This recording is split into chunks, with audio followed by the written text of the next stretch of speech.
আল্লাহ, আমি বুজুর্গদের মুখে শুনছি, প্রতিদিন বলি আমি, আল্লাহ বলতেছেন যে শোনো বান্দা, তোমার জান্নাত দরকার, জান্নাতের জন্য দুইটা জিনিস লাগবে, একটা হলো পাসপোর্ট, একটা হলো ভিসা।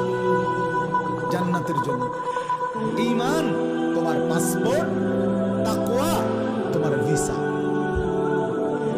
ঈমান এবং তাকওয়া এই দুই, ঈমান হলো পাসপোর্ট, তাকওয়া হলো কি ভিসা। আল্লাহ বলেন ইয়া আইয়ুহাল্লাযীনা আমানু, হে ঈমানদারগণ, মানে হে পাসপোর্ট ওয়ালাগণ, তোমাদের পাসপোর্ট রেডি? তো আমরা বললাম হ্যাঁ মাওলা রেডি, আমরা আপনাকেও মানি, রাসূলকেও মানি। আল্লাহ বলেন পাসপোর্টটা দাও। তো পাসপোর্ট মানে ঈমানের পাসপোর্ট দিলাম। আল্লাহ বলেন আমরা পাসপোর্ট আমি দিলাম, 30টা দিন সময় দিলাম, একটা মাস বান্দা সময় দিলাম, শাহরু রমাদান, রমজান মাসটা আমি দিলাম, একটা মাস 30টা দিন।